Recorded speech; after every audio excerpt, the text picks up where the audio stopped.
Welcome back to Booze on the Rocks. My name is David Edwards and I'm your host. And today we are going to use these to make the Manhattan cocktail. But first, this.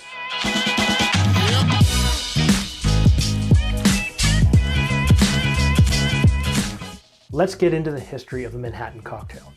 There's a differing opinion of where the Manhattan originated.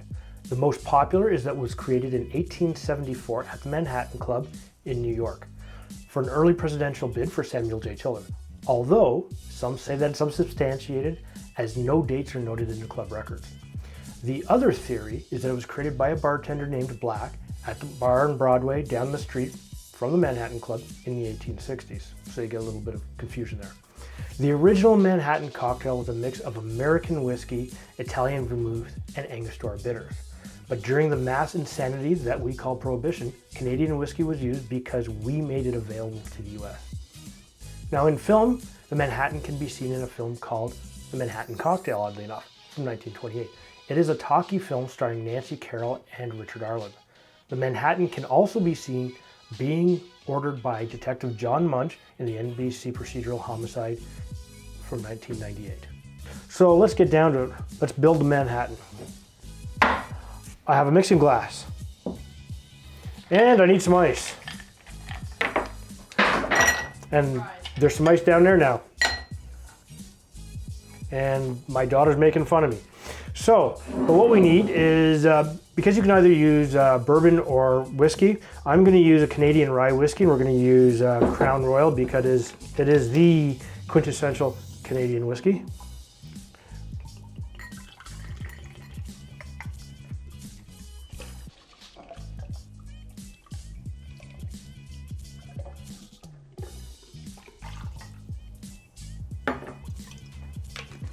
We need 1 ounce of a Sweet Vermouth, which will give it its red color.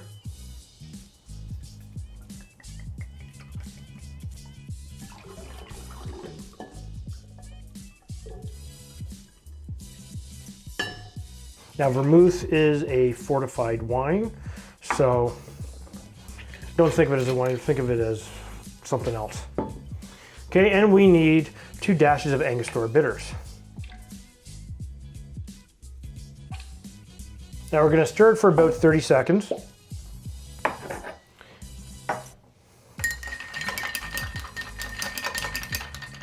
With ice, of course. And again, we're working on getting our temperature down to where we want it.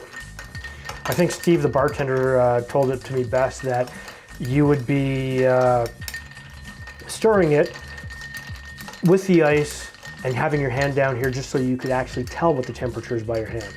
Okay? So now we are going to, I'm going to use my Hawthorne strainer because my julep strainer is upstairs, being washed.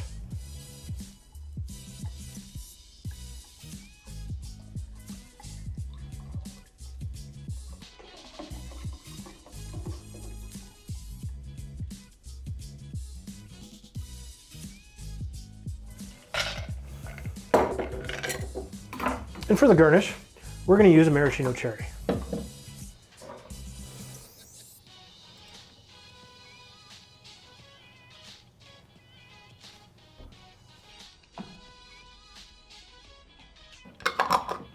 It looks great.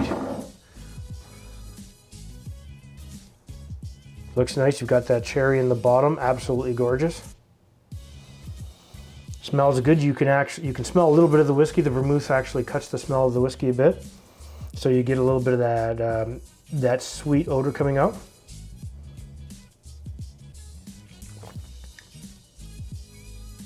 That's pretty good, actually. It's a popular drink.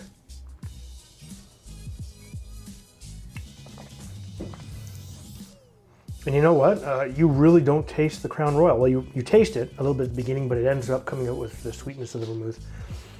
And the bitters help to add a little bit of subtlety to the flavor. I like this drink.